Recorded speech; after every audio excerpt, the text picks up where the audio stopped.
Ok, pessoal, bom dia. Então, estamos aqui no Espelho das Águas, em Chapecó, é um condomínio. Estamos montando uma lareira, tá? Então vai ser uma cozinha aqui, né? Tipo um salão de festa. E o proprietário pediu uma lareira, tá?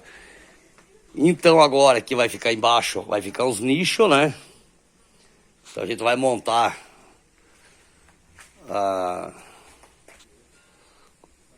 essa parte de lateral aqui, aonde fica os nichos embaixo. Ela segue aqui, aqui vai ficar um buraco, que é uma vazão.